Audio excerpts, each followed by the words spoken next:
자, 오늘은 읽은 말씀을 중심으로 해서 처음 사랑을 회복하라라는 제목으로 말씀을 나누려고 합니다.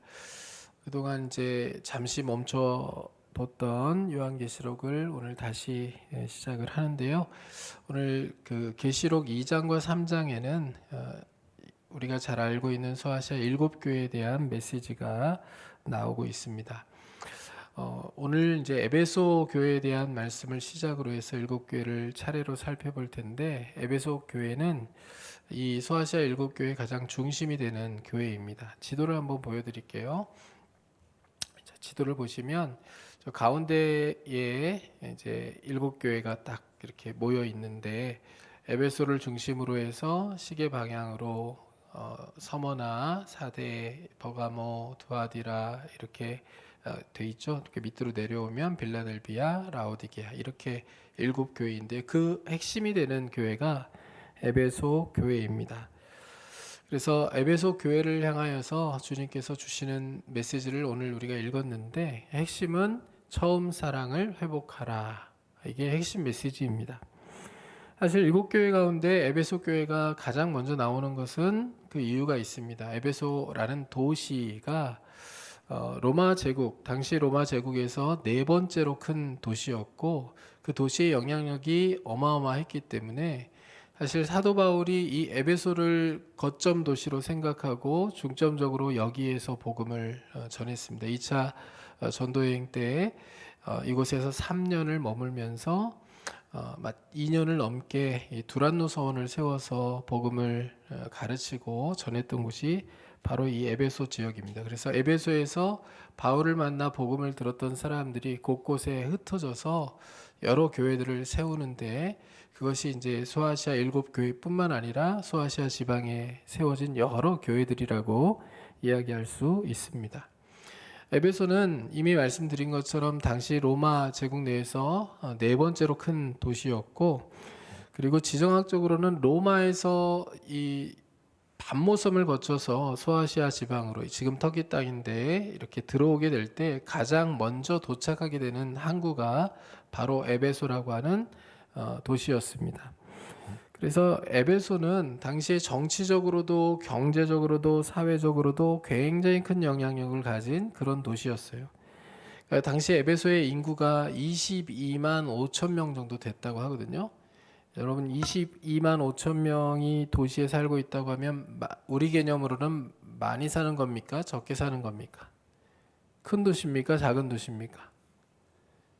22만 5천? 별거 아니네, 이런 생각이 들 수 있습니다. 우리는 지금 몇만 도시에 살기 때문에 1,000만 명이 넘는 이 대도시인 서울에 살고 있기 때문에 22만 5천? 에이, 이렇게 생각할 수 있지만, 당시 22만 5천 명이 한 도시에 살고 있다라는 얘기는 그 도시의 규모가 어마어마했다는 얘기고요. 당시 규모로는 세계적인 도시에 해당하는 도시가 바로 에베소라고 하는 도시였다는 거예요. 그래서 이 도시가 부유하냐 그러지 않느냐를 재는 척도로 이제 원형 극장을 몇 개 갖고 있느냐, 그리고 규모가 얼마나 크냐, 이게 이제 척도였거든요. 근데 에베소에는 원형 극장이 몇 개가 있었을까요? 퀴즈입니다. 에베소에는 원형 극장이 2개가 있었습니다. 2개가 있었는데 규모가 어느 정도냐면 2만 4천석. 놀라지도 않으세요. 우리 7만석 운동장도 있고 막 그래가지고, 그러니까 이게 지금 2000년 전 얘기니까 2만 4천 명이 동시에 앉아서 또 회의도 하고 또 공연도 보고 이럴 수 있는 그런 원형 극장이 존재했다는 거 제가 한번 보여드릴게요. 자, 저 뒤에 산이 있는데요. 산 전체를 거의 가릴 정도로 그 극장이, 원형 극장이 이렇게 형성돼 있잖아요. 저 뒤에 이렇게 원형으로 이렇게 돼 있는 게 좌석들입니다. 하여튼 뭘 봐도 안 놀래요, 우리 성도들은. 어마어마하게 큰 규모예요. 정말 큰 원형 극장을 가지고 있는 대도시, 그리고 굉장히 경제적으로 부유한 도시가 이 에베소라고 하는 도시였는데요. 종교적으로는 아데미 여신을 섬기던 곳이 에베소라는 도시입니다. 이 아데미 여신의 고향이라고도 얘기를 하고요. 이 아데미 여신이 어떻게 생겼냐면 이렇게 생겼습니다. 그러니까 아데미 여신이 풍요와 다산을 상징하는 그 여신이거든요. 그래서 밑에는 이제 양들이 두 마리가 이제 놓여 있는 거고요. 가슴이 많이 달렸죠. 이런 풍요와 다산을 상징하는 여신을 이렇게 보여주기, 표현하기 위해서 저렇게 만들어 놓은 거고요. 이 아데미 여신이 주신입니다. 그래서 매년 5월이 되면 이 아데미 여신을 섬기는 그런 대축제가 이 에베소라고 하는 도시에서 열렸던 것이고요. 저 아데미 여신을 섬기기 위한 신전이 이 에베소에 세워졌는데 지금은 이제 터밖에 남지는 않았지만 이게 고대의 7대 불가 사이에 들어가는 규모의 이 신전입니다. 어떻게 생겼는지 한번 보여드릴게요. 저게 지금 복원한 모습인데요. 저렇게 보니까 또 감동을 안 하시잖아요, 그렇죠? 잘 크기가 가늠이 안 되니까. 근데 아테네에 가면 그 아테네에 지금도 그 관광을 하러 가는 관광객들이 반드시 찾는 곳인 파르테논 신전이라는 곳이 있습니다. 산 위에 이제 세워진 파르테논 신전이 있는데 그 파르테논 신전도 굉장히 어마어마한 신전이거든요. 근데 그 파르테논 신전의 높이로는 2배가 되고 넓이로는 4배가 되는 규모의 신전이 이 아데미 신전이었어요. 하여튼 뭘 안 놀래요. 뭐 그리고 저기 기둥들이 이렇게 세워져 있잖아요. 기둥이 이렇게 있는데 기둥이 127개인데 대리석입니다. 전부 대리석으로 만들어진 이 기둥인데 저 기둥의 높이만 18m입니다. 18m짜리 기둥이 127개가 이렇게 두르고 있는 어마어마한 신전이 저 아데미 신전이었어요. 그런데 지금은 있을까요? 없을까요? 없습니다. 지금은 없고요. 저기 에베소 박물관에 가면 저렇게 복원된 모형을 만들어 놓은 거고 그 복원된 모형을 찍은 거예요. 그 오른쪽에 있는 것이 이제 아데미 여신 이 있던 신전 터인데요. 그 터에 지금 아까 제가 말씀드린 대리석 기둥 18m짜리 기둥 하나만 지금 딱 남아 있습니다. 저게 딱 기둥 하나만 남아 있어요. 나머지 126개는 어디 갔을까요? 어디로 사라졌을까요? 저 기둥이 너무 잘 만든 기둥이라서 기독교가 공인된 다음에는 예배당을 세우는데 저 기둥들을 뽑아다가 예배당을 세우기도 하고요. 또 무슬림들이 점령했을 때는 무슬림들이 또 저 기둥을 또 가져다가 모스크를 세우는데 사용하기도 하고요. 막 그랬던 것입니다. 그러니까 지금 남아 있는 게 저 기둥 하나가 딱 남아 있어서 여기에 아데미 신전터가 있었구나라는 것을 보여줄 따름이라는 거죠.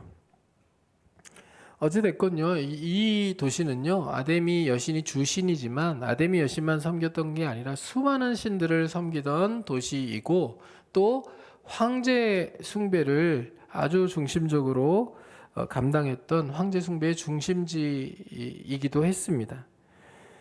로마 제국의 주요 도시였기 때문에 사도 바울이 당연히 이곳을 선교의 거점으로 삼아서 복음을 전하는 것은 너무 당연한 일이었고요.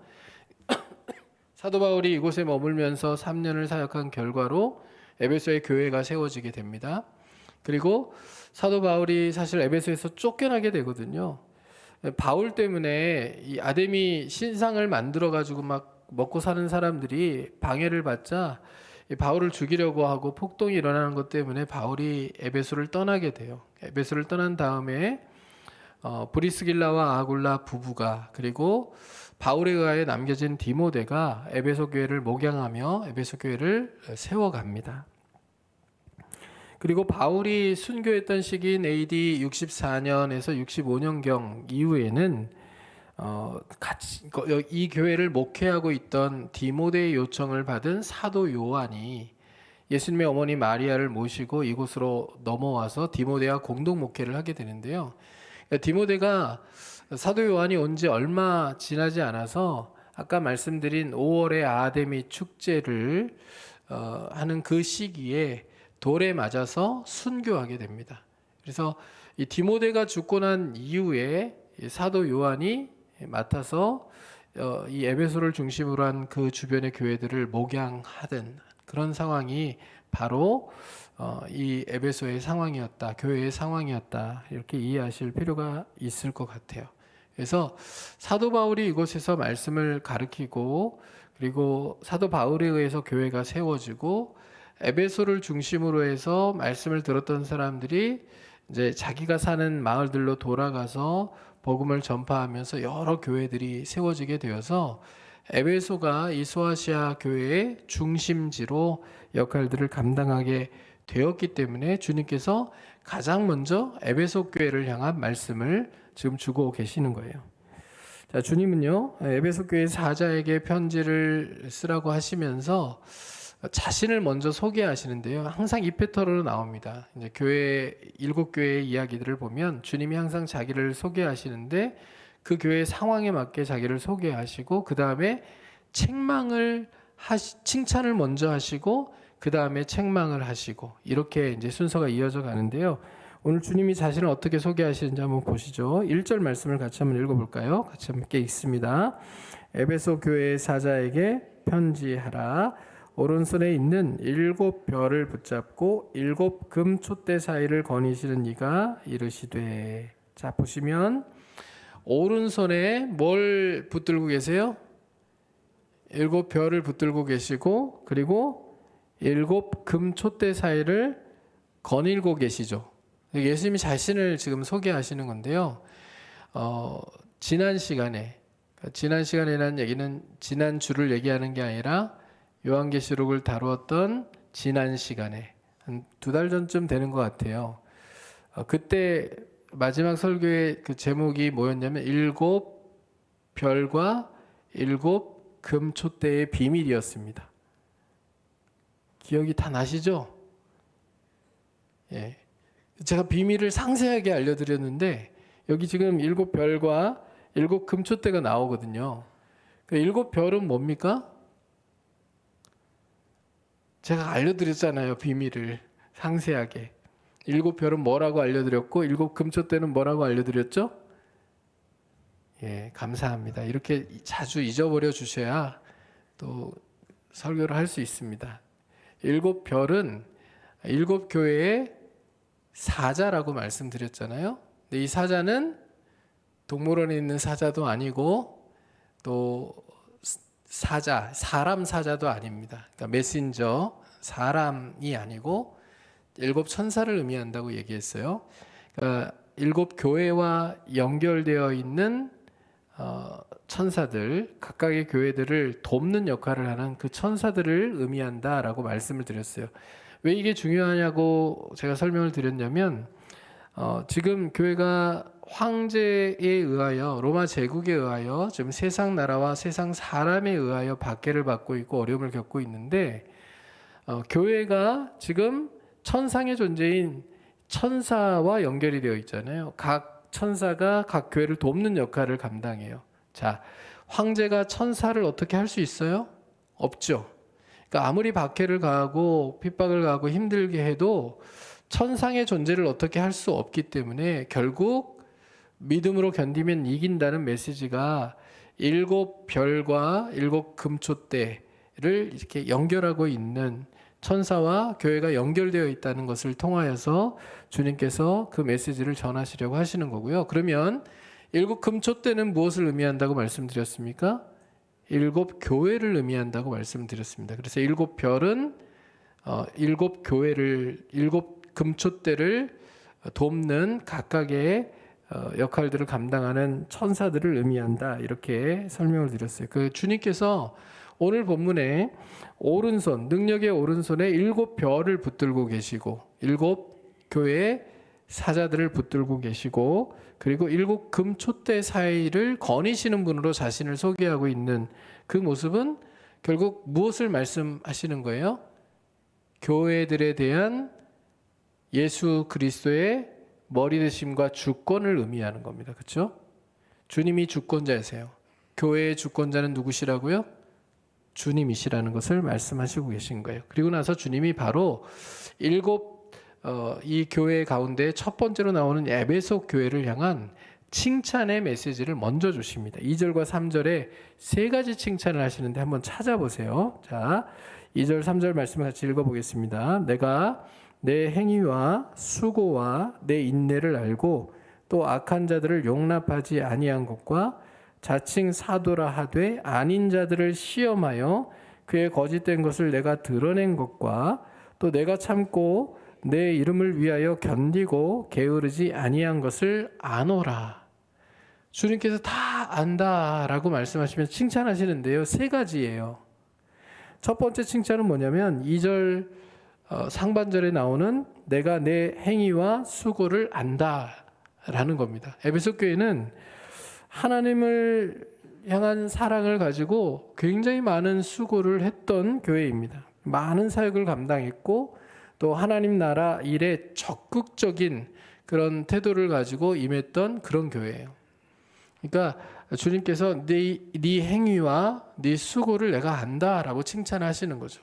열심히 주님을 섬기고 열심히 하나님 나라를 세워가는 일들에 동참한 그들을 알아주시는 거죠. 두 번째 칭찬은요, 2장 3절에 나오는데 같이 한번 읽어보겠습니다. 제가 설명드릴게요. 또 내가 참고 내 이름을 위하여 견디고 게으르지 아니한 것을 아노라. 이 칭찬이에요. 자, 박해가 심해요. 어려움이 계속 몰려와요. 그런데 그럼에도 불구하고 이 에베소 교회 교인들은 주님을 부인하지 않았어요. 주님의 이름을 위하여 고난을 받았고 견디고 참아냈어요. 박해가 와도 핍박이 와도 우리에게 손해가 생긴다고 할지라도 주님을 위하여 고난받는 일들을 피하지 않았다는 얘기예요. 그리고 그것을 견뎠다는 얘기입니다. 여러분, 그럴 뿐만 아니라 사실 이런 상황이 되면 사람들이 움츠러들만 하잖아요. 그러니까 환난과 핍박과 박해라는 것이 그냥 우리가 사는 세상 속에서 일어나고 있는 그런 정도의 상황이 아니라 목숨을 걸어야 되는 상황이거든요. 자기 생계를 다 걸어야 되는 그런 상황이 발생을 했음에도 불구하고 주님을 섬기는 일들, 또 주님을 향한 사랑을 실천하는 그 일들을 게으르게 하지 않았다라고 성경이 지금 말씀하고 있는 거예요. 주님이 칭찬하고 계시는 거예요. 움츠러들지 않았다는 거예요. 지금 내가 너무 힘드니까 10보 전진을 위해서 1보 후퇴를 해야 되겠다. 잠깐 동안 신앙을 숨기고 없는 것처럼 살고, 그리고 세상과 적당히 타협하면서 세상 사람들의 또 권력자들의 비위를 건드리지 않는 그런 범위 내에서 내가 신앙을 지키며 살아야 되겠다. 이렇게 생각한 게 아니에요. 지금은 헌신하고 봉사하고 수고하고 또 주님께 헌금하고 그럴 수 있는 형편이 아니니까 내가 나중에 형편이 되면 해야지. 지금은 일단은 나부터 살고 보자. 이런 생각을 가지고 행한 게 아니라요.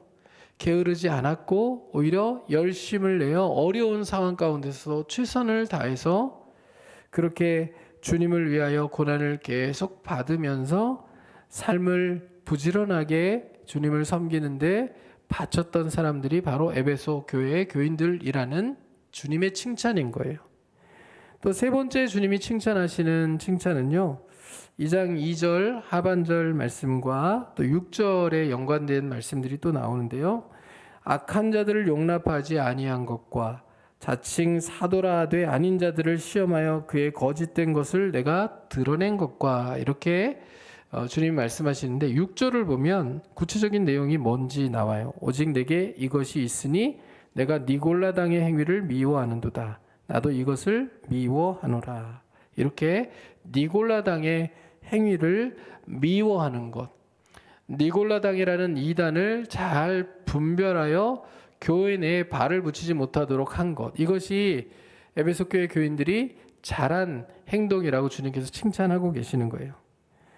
사실 당시 초대교회에는 수많은 가짜 사도들, 또 가짜 선지자들, 이런 사람들이, 거짓 교사들이 이 에베소 교회뿐만 아니라 모든 교회들에 영향을 끼치고 있었는데 그 모든 교사들의 핵심이 되는 것이 영지주의자들입니다. 여기 니골라당도 영지주의자들이라고 비슬리 머레이라고 하는 학자가 정의하여서 말씀을 하는데요. 이 영지주의의 특징은 뭐냐면 그러니까 이원론적인 사고를 갖고 있는 거예요. 제가 여러 번 설명을 드렸지만 영은 선하고 육은 악하다. 그래서 선한 영혼이 이 악한 육체 안에 감금되어 있는 거예요. 그래서 이 영혼을 육체로부터 해방시켜 주는 것이 구원이라고 믿었거든요. 근데 우리가 이제 영혼이 있는데 영은 원래 선한 것이기 때문에 영이 예수 그리스도를 우리가 영접하면 이 영은 예수 그리스도를 통하여 구원을 받는 거예요. 근데 육체는 여전히 악하기 때문에 이 악한 육체를 가지고는 어떤 짓을 해도 어떤 범죄를 범해도 구원에는 지장이 없다고 생각을 했던 겁니다. 그러니까 예수를 믿으면 사실 사도 바울이 지속적으로 강조한 게 뭐예요? 예수 믿으면 예수 믿는 사람답게 살아야 되는 것을 강조했는데 이 영지주의자들의 가르침들은 그렇게 살지 않아도 되는 거예요. 황제를 향하여 절하는 거 괜찮아요. 우상에게 바쳤던 재물들 다 먹는 거 괜찮아요.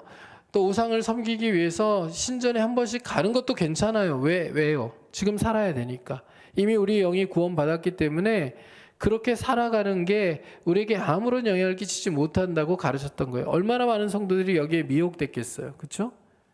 지금 당장 신앙을 지키려면 목숨을 걸어야 되는데 영지주의들의 가르침을 받아들이면 목숨 걸고 신앙생활하지 않아도 되는 거예요. 적당히 타협하면서 죄를 지으면서도 내가 구원받았다는 확신을 가지고 그렇게 살아갈 수 있는 여지가 생기는 거죠.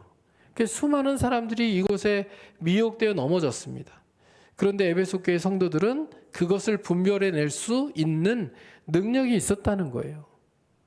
저는 이 능력이 어디서 왔을까 이런 생각을 해보니까요. 사도 바울이 여기서 목양을 했어요. 사도 바울이 여기서 말씀을 가르쳤어요.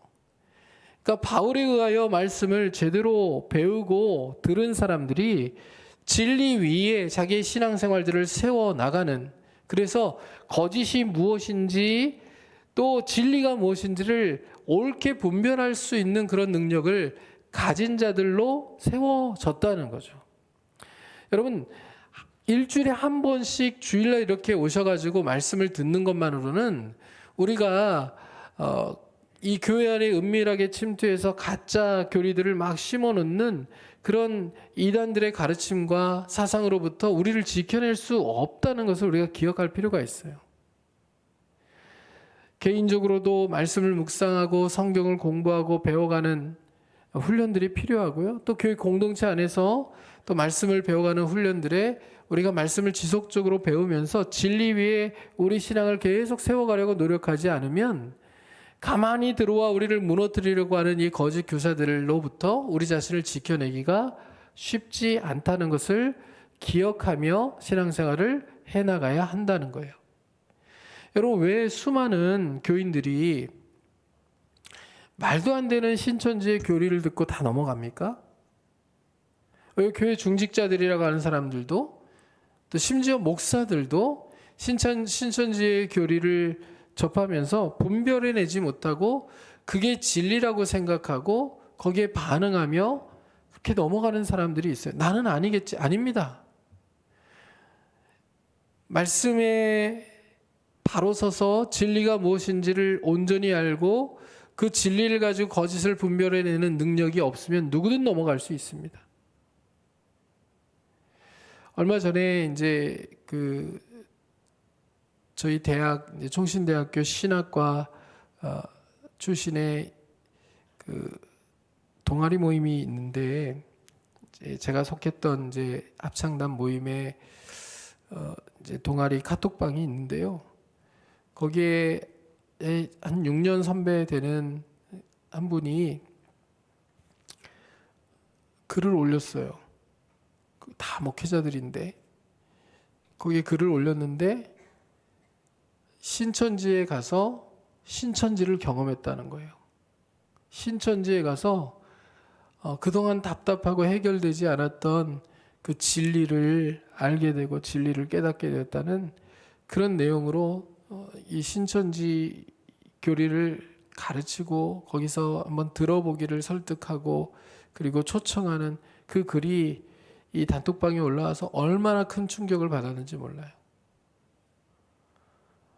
이게 누구도 예외가 될 수 없구나. 끊임없이 말씀을 배우고 공부하고 진리 위에 자기를 세우려고 노력하지 않으면 정말 이 사탄의 교묘한 속임수에 누구라도 반응하여 넘어갈 수 있는 거구나라는 것을 새삼 깨닫게 되는 그런 시간들이었던 거예요. 굉장히 큰 충격을 받았습니다.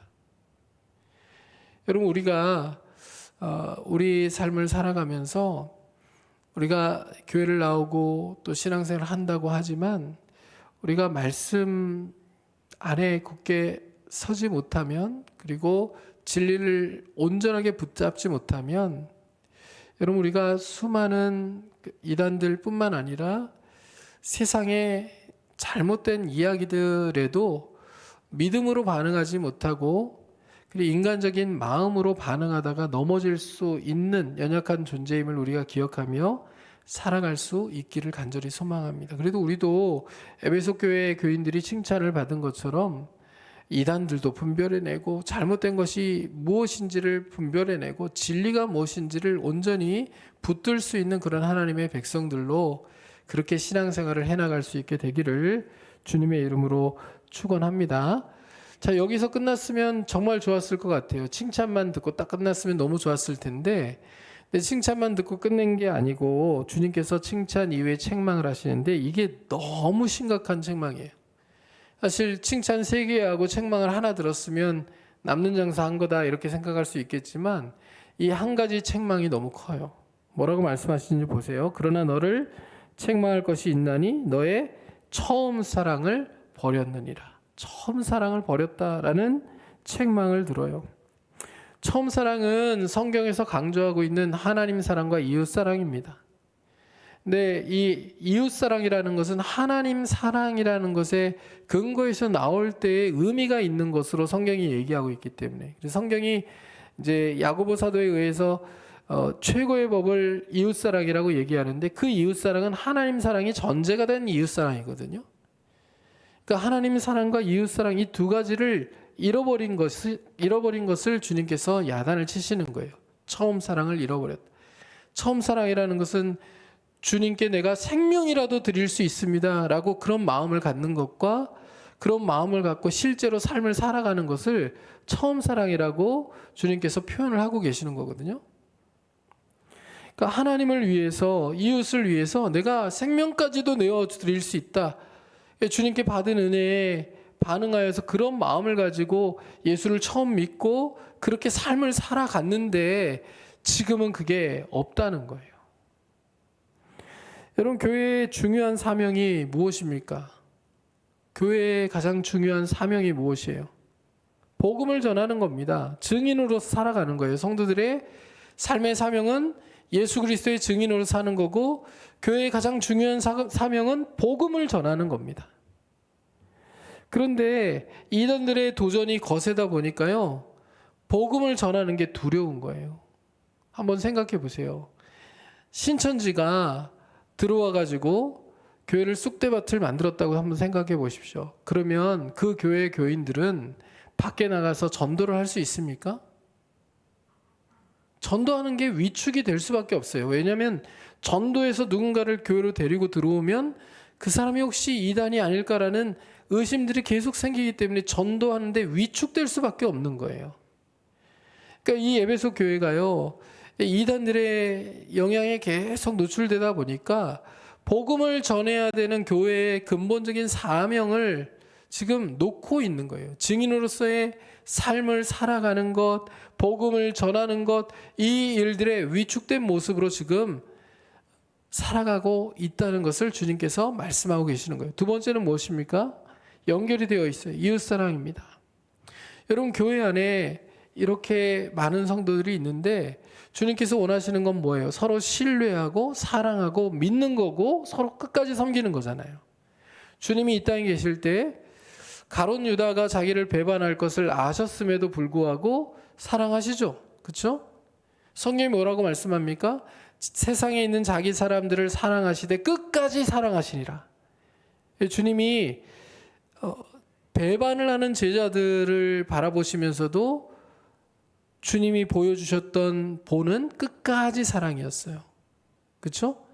근데 이단들이 들어와서 교회를 막 휘젓고 다니다 보니까 이제 누가 이단인지 그것을 색출해내기 위해서 서로를 믿지 못하고 의심하고 또 조금이라도 잘못된 말이나 행동을 하면 비판하고 비난하는 일들이 교회 안에 일어나기 시작한 거예요.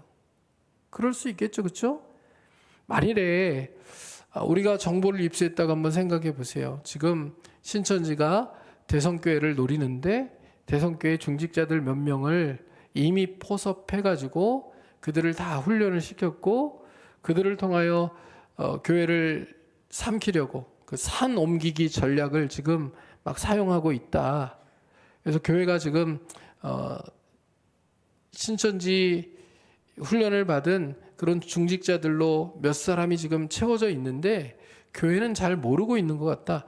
이런 정보를 입수를 했다고 생각해 보세요. 여러분들이 들었어요. 그러면 그 다음부터 옆에 있는 사람들이 어떻게 보이겠습니까?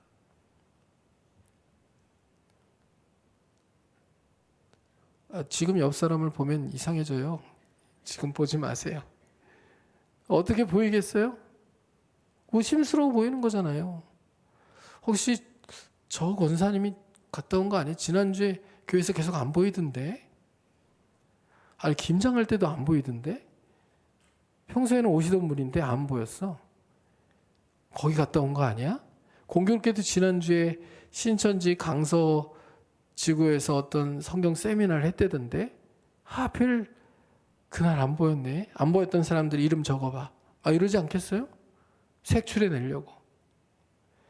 그러니까 이게요, 서로 못 믿는 상황들이 교회 안에 발생하게 된 거예요. 비난하고 비판하고 조금 잘못된 얘기를 하면 그것을 가지고 막 시비를 걸고 다툼이 일어나고 싸움이 일어나는 그런 상황들이 발생하게 된 거죠. 끝까지 사랑하는 게 아니라 의심하고 비판하고 비난하며 분열되고 서로 상처를 주는 그런 상황들이 교회 안에 발생하게 된 것. 그게 주님께서 바라보실 때 이 공동체가 처음 사랑을 잃어버린 것으로 말씀하고 계시는 거예요. 근데 한번 생각해 보시자고요. 자, 이 교회를 누가 목양하고 있었어요? 누가 목회했어요? 사도 요한이 목회했어요. 30년 가까이를 목회했어요. 이곳에 이주해서 최소 25년에서 30년 가까이 사도 요한이 직접 목회했던 교회가 바로 에베소 교회예요. 주님께 에베소 교회에 대한 메시지를 들을 때 사도 요한이 조마조마했겠죠. 그렇죠? 긴장했겠죠. 주님이 어떤 말씀을 하시나. 세 가지 칭찬을 들을 땐 너무 좋았을 거예요. 내가 목회를 너무 잘했구나. 그래도 진리로 거짓을 분별해낼 줄도 알고 주님을 위하여 목숨을 다하여 헌신도 할 줄 알고 사랑의 수고 또 모든 행위들을 통하여 하나님께 영광을 돌리는 그런 모습들 주님께서 알아주시니 너무 기쁘다 이랬을 거예요. 그런데 한 가지 책망이 너무 충격적인 거예요. 그래서 사도 요한이 이제 바모섬에서 돌아오잖아요.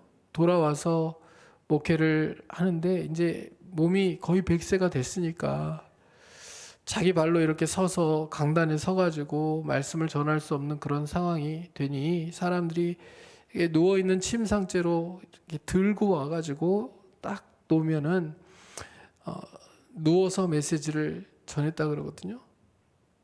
누워서 메시지를 전하는 것에 사실 길게도 설교할 수 없으니 늘 하는 핵심 메시지, 동일한 메시지를 계속해서 강조했는데 그게 바로 서로 사랑하라라고 하는 메시지였다고요. 요한의 서신서들이나 요한복음을 보면 사랑에 대한 강조가 얼마나 많이 나오는지 모릅니다.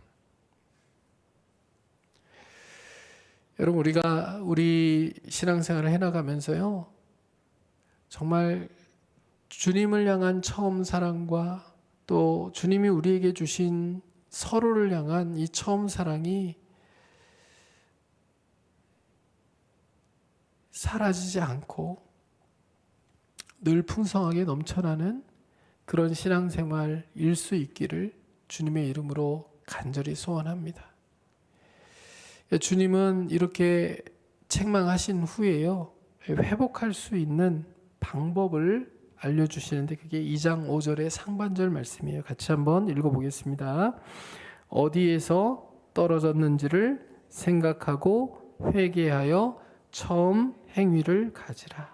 어디에서 그 처음 사랑이 떨어지게 되었는지를 생각하라는 거예요. 그리고 회개하라는 거예요. 그리고 처음 행위를 가지라는 거예요. 세 가지입니다.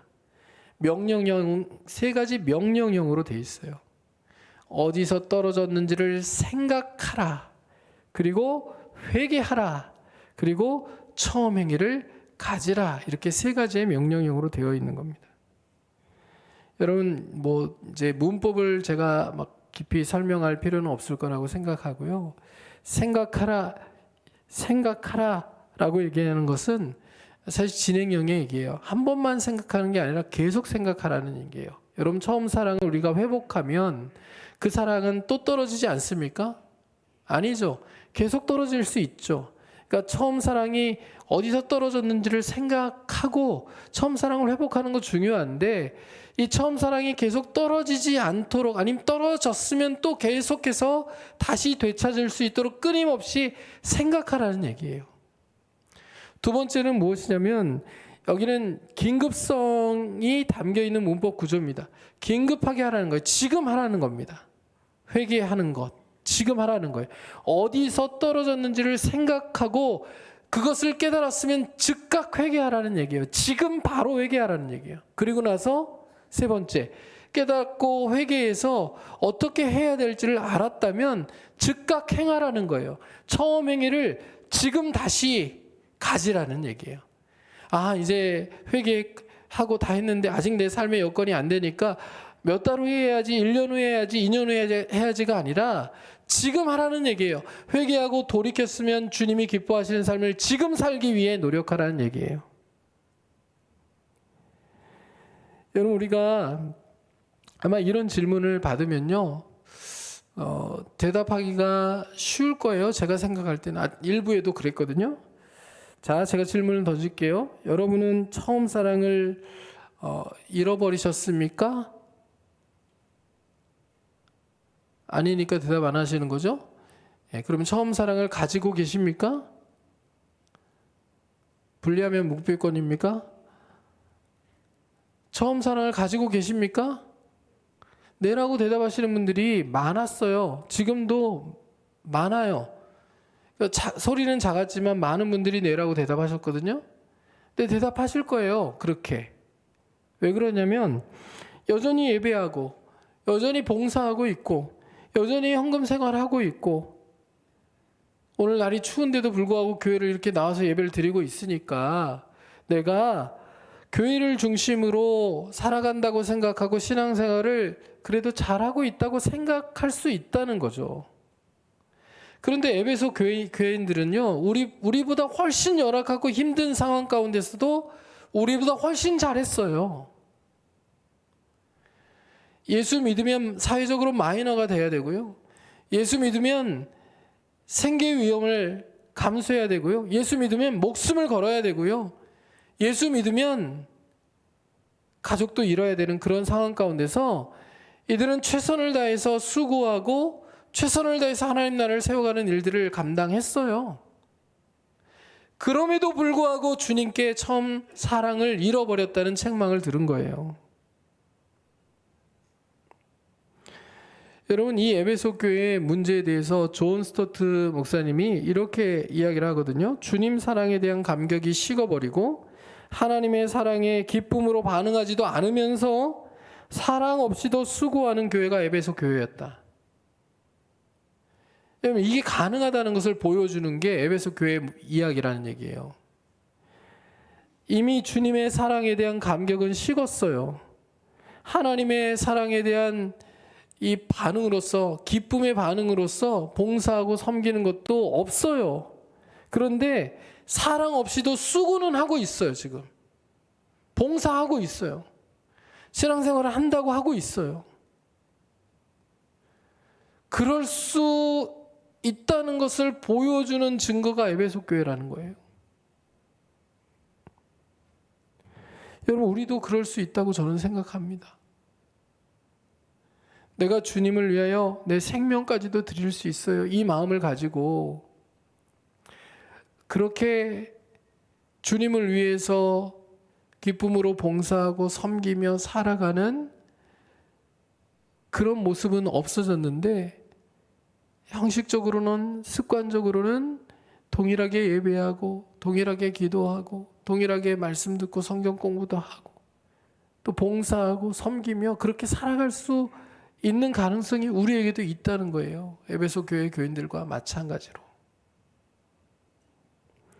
그런데 그 모든 출발점이 되는 동기가 처음 사랑이기 때문에 이 사랑이 회복되지 않으면 그 이후에 남은 모든 행위와 수고와 헌신과 이런 것들은요, 정말 껍데기에 불과한 것들이 되어버리고 많이, 우리가 정말 나를 위하여 십자가에 피 흘려 죽으신 예수 그리스도를 사랑하는 마음으로 예배하고 있는가, 사랑하는 마음으로 섬기고 있는가, 사랑하는 마음으로 주님께 영광을 돌리기 위한 삶을 오늘도 살아가려 몸부림치고 있는가. 그렇게 우리가 우리 자신을 돌아보며 처음 사랑이 어디에서 떨어졌는지를 생각하고 회개하고 그리고 처음 행위를 다시 갖고 신앙생활을 할 수 있는 하나님의 백성들로 서야 한다는 것을 꼭 기억하며 살아갈 수 있게 되기를 주님의 이름으로 축원합니다.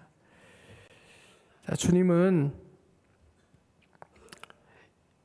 그렇게 생각하고 회개하고 처음 행위를 가질 때와 가지지 않을 때 어떻게 그 교회를 다루시겠다고 이제 말씀을 하시는데요. 그렇게 하지 않았을 경우에는 주님이 어떻게 말씀하시냐면, 만일 그리하지 아니하고 회개하지 아니하면 내가 내게 가서 내 촛대를 그 자리에서 옮기리라 라고 말씀하십니다.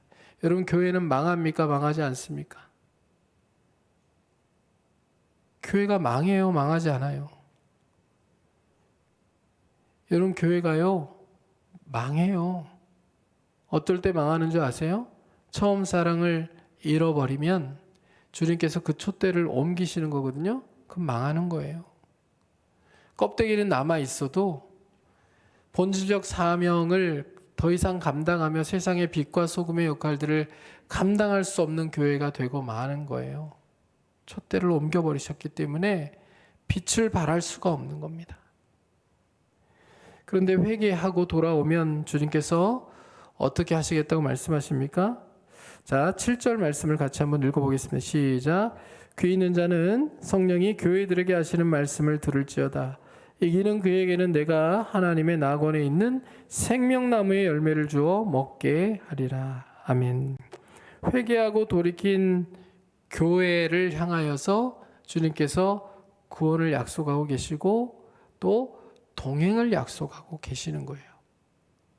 자, 여기 보세요. 귀 있는 자는 성령이 교회에게 하시는 말씀을 들을지어다 이렇게 되어 있는데, 여러분 자기 귀가 있는지 한번 확인해 보세요. 귀 있으시죠? 귀가 없는 사람이 누가 있다고 귀 있는 자는 들을지어다 이렇게 얘기했을까요? 많이 들어본 얘기잖아요. 예수님께서 이 땅에 계실 때에 어떤 교훈들을 가르치시면서 귀 있는 자는 들을지어다 이렇게 말씀하셨거든요. 이 귀는 어떤 귀를 얘기하는 거예요? 여기 붙어 있는 이 귀, 육체적인 귀를 얘기하는 게 아니고요, 영적인 귀를 얘기하는 거예요. 말씀을 듣고 회개하면, 말씀대로 순종하면, 그러면 하나님께서 은혜를 베푸실 것이고 구원의 복을 주시겠지만, 듣고도 순종하지 아니하면 심판밖에 없다는 겁니다. 이중적인 메시지예요. 귀 있는 자는 들을지어다.